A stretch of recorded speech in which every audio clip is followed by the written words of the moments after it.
Morning आप सभी को। मैं साधना स्टडी विद साधना में आप सभी का स्वागत है।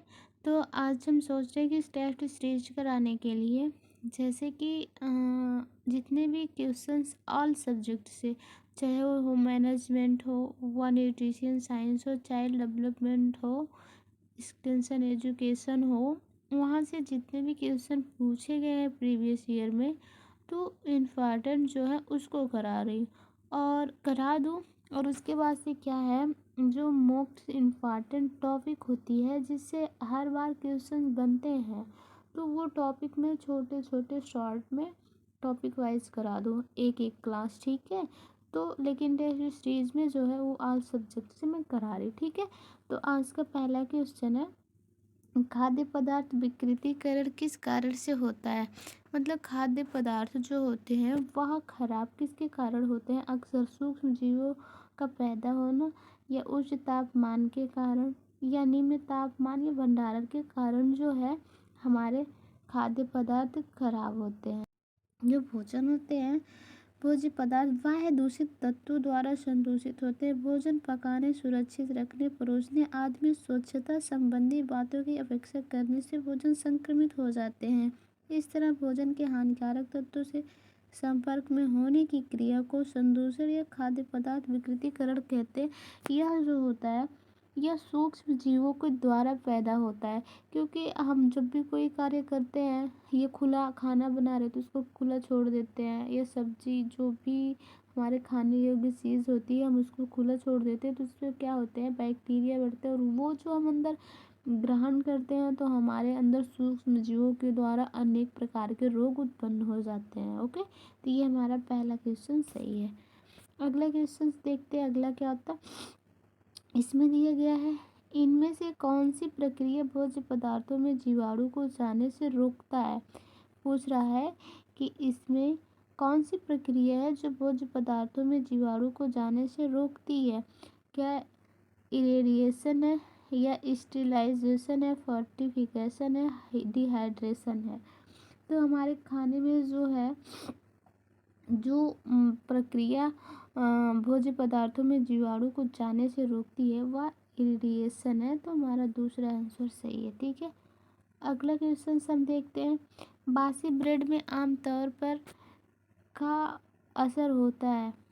जो ब्रेड होता है बासी हो जाता है, हम उसको यूज़ नहीं करते, उसकी जितनी डेट रहती है उसके बाद से अगर हम यूज़ करते हैं तो उसका असर क्या होता है, मोल्ड होता है, बैक्टीरिया होती है, कीड़े होते हैं, वायरस होते हैं। तो जो हमारा बासी ब्रेड होता है वो मोल्ड होते हैं, पतले तार की तरह सूक्ष्म जीव होते हैं जो कि नमी तथा अंधकार में अधिक पनपते हैं। ये खाद्य पदार्थों पर राई के समान छा जाते हैं। अधिक बढ़ने पर ये हरे, नीले, काले आदि रंगों में दिखाई देते हैं। और पनीर, जैम, जेली, अचार आदि जो होते हैं ये मुरब्बे में, डबल रोटी में आदि पर जाल के समान छा जाते हैं। अभी देखते हैं हम कभी कभी रोटी वोटी रख देते हैं, रात की रोटी या कहीं पे रख देते हैं, नमी होता है तो उस पर क्या होते हैं, हरे हरे काई के समान हो जाते हैं, तो वो मोल्ड होता है, ठीक है। पहला आंसर सही है। अगला क्वेश्चन हम देखते हैं, फफूंदी किस प्रकार का रोग होता है। इसमें पूछा जा रहा है फफूंदी किस प्रकार का रोग होता है। पेट संबंधी रोग होता है, नेत्र संबंधी, त्वचा संबंधी, कान संबंधी। तो जो फफूंदी होते हैं वह क्या होते हैं, वो त्वचा संबंधी रोग होते हैं। कवक यानी फफूंदधारित लवक जो होते हैं सकेंद्रीय थैलोफाइट, ये संसार के सभी भागों में पाए जाते हैं। इनके संक्रमण से सामान्यतः त्वचा संबंधी रोग हो जाते हैं। इनसे होने वाली प्रमुख बीमारी से दमा, एथिलीट फुट, खाज, दाद, ये सब जो होते हैं, खाज, खुजली, दाद, ये फफूंदी के कारण होते हैं। तो हमारा तीसरा आंसर सही है, ठीक है। अगला क्वेश्चन हम देखते हैं, पांचवा जो है, इसमें दिया जल तथा भोजन किस जीव के कारण अधिकतर संक्रमित होते हैं। पिस्सू के द्वारा, मक्खी के द्वारा, मच्छर के द्वारा, चूहे के द्वारा। इसमें पूछा जा रहा है कि जल भोजन अक्सर किससे मतलब अधिकतर संक्रमित होते हैं। तो अक्सर आप सभी देखे होंगे मक्खी के द्वारा जो होते हैं मक्खी के द्वारा जो होते हैं हमारे भोजन तथा जल से घरेलू मच्छियों के कारण सर्वाधिक संक्रमित होते हैं। जल तथा भोजन घरेलू मक्खियों के कारण सर्वाधिक संक्रमित होता है। यह खाद्य पदार्थों एवं जल में आसानी से बैठते हैं, उन्हें संक्रमित कर देते हैं। घरेलू मक्खी से ये क्वेश्चन और बनता है, घरेलू मक्खी से फैलने वाले सर्वप्रिय रोग जो होते हैं कौन कौन से होते हैं? अतिसार, हैजा, पेस्टिस, टाइफाइड, तपेदिक कोढ़ आदि क्या होते हैं? मक्खी के द्वारा रोग फैलते हैं, क्योंकि ये जाके हमारे भोजन या जल पे बैठ के उसमें बैक्टीरिया छोड़ देते हैं और वो जो होते हैं हमारे अंदर चले जाते हैं। हम अगर पानी और खाना ग्रहण करते हैं तो वो हमारे अंदर ऑब्वियसली चले जाते हैं और हमें रोग से ग्रसित कर देते हैं। ओके ओके, तो हमारा दूसरा आंसर सही है। ठीक, अगले क्वेश्चन पे चलते हैं। अगला क्वेश्चन है, शरीर को ढकने के लिए विभिन्न प्रकार के कपड़ों के प्रयोग के लिए उपयोग में आने वाला शब्द कौन सा है? ये पूछा जा रहा है कि शरीर को ढकने के लिए विभिन्न प्रकार के कपड़ों के लिए उपयोग में आने वाला शब्द क्या होता है? पहनावा होता है, वस्त्र होता है, ढांचा होता है, कपड़ा होता है। तो ये कपड़ा आंसर हमारा चला जाएगा। ठीक है, अगला क्वेश्चन देखते हैं। ये क्या है? आविर्भाव का अर्थ होता है, यहाँ से वस्त्र विज्ञान शुरू हुआ है। तो क्या पूछ रहा है? आविर्भाव का अर्थ क्या है? बहता पानी है, ओस की बूंद है, पानी जैसा है, इनमें से कोई नहीं। तो जब भी हम सुनते हैं ये मलमल के कपड़ों के लिए होता है कि बहता पानी, आविर्भाव का मतलब क्या होता है? बहता पानी होता है। ये पहला आंसर सही है। ठीक है, अगला क्वेश्चन देखते हैं। अगला क्वेश्चन है, वस्त्र की पहचान का अत्यंत महत्वपूर्ण परीक्षण है? बिलेता परीक्षण, विदारण परीक्षण, दहन परीक्षण, माइक्रोस्कोपीय परीक्षण। तो इसमें क्या पूछ रहा है कि जो वस्त्र की पहचान होती है वह कैसे करेंगे उसका परीक्षण? तो माइक्रोस्कोपीय परीक्षण जो होता है ये सबसे महत्वपूर्ण परीक्षण माना जाता है। हमारा डी आंसर सही हो जाएगा। नवा आंसर क्या है? नवा क्वेश्चन कौन सा है? सबसे कम घर्षण प्रतिरोधी रेशा होता है? इसमें क्या पूछा जा रहा है? सबसे कम घर्षण प्रतिरोधी रेशा कौन सा होता है? निस्भय होता है, या चार खानेदार सूती कपड़ा, या मोटा कपड़ा, या साटिन कपड़ा? कौन?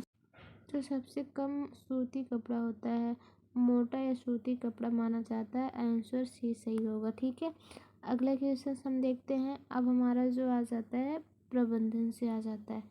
तो इसमें पूछा जा रहा है प्रबंधन विज्ञान और कला दोनों है।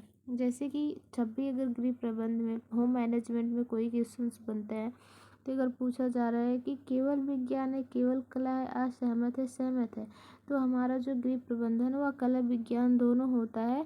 तो ये इसमें हमारा डी आंसर सही हो जाएगा। ठीक है, उसमें क्या होता है? प्रबंधक अपनी कला के अनुसार, अपनी व्यवस्था के अनुसार जो भी कार्य होते हैं वो व्यवस्थित तरीके से होते हैं, अपने कार्यों को क्रमिक ढंग से करता है, वह एक कला होती है। तो यह कला विज्ञान दोनों है। अगर पूछा जाए तो ये क्या है? सहमत है। ठीक है, अगला क्वेश्चन कौन सा है? अगला है गृह प्रबंध है गृह प्रबंध है कार्य को पूरा करना, स्रोतों से इस प्रकार उपयोग करना कि लक्ष्य की प्राप्ति हो, घर का रख रखाव करना, घर के रख रखाव स्फूर्ति से करना। तो जो भी इसका जो प्रबंध है, गृह प्रबंध का अच्छा जो महत्वपूर्ण इसमें कथन माना जा रहा है सबसे महत्वपूर्ण, तो वह क्या है? स्रोतों को इस प्रकार उपयोग करना कि लक्ष्य की प्राप्ति हो जाए। जैसे हमारे पास जो स्रोत होते हैं, जो साधन होते हैं, वह सीमित होते हैं। तो उसी सीमित साधन में हमें अपने स्रोतों, अपने कार्यों को पूरा करना है, पूरा करके अपने लक्ष्य तक पहुंचना है।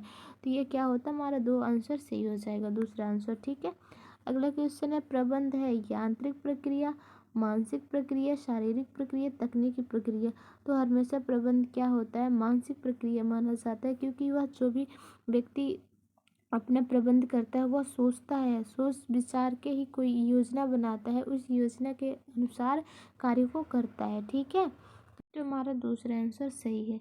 अगला क्वेश्चन हम देखते हैं, निर्णय प्रक्रिया को प्रभावित करने वाला तत्व नहीं है? पूछा जा रहा है निर्णय प्रक्रिया को प्रभावित करने वाला तत्व नहीं है। ज्ञान है, पारिवारिक संसाधन है, मूल्य है, योजना है। तो निर्णय प्रक्रिया को प्रभावित करने वाला तत्व क्या है? हमारा पारिवारिक संसाधन नहीं है। बाकी ज्ञान भी आता है, मूल्य भी आता है, योजना भी आती है। तो ये हमारा आंसर सही हो जाएगा भी। ठीक है, अगला क्वेश्चन हम देखते हैं, मांग का नियम आधारित है सीमांत उपयोगिता पर, उत्पादन के सिद्धांत पर, वितरण के सिद्धांत पर, उपयुक्त सभी।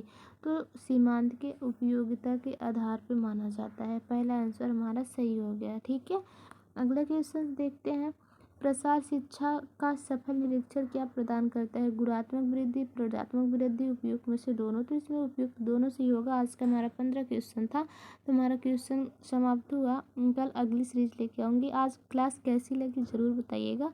Thank you.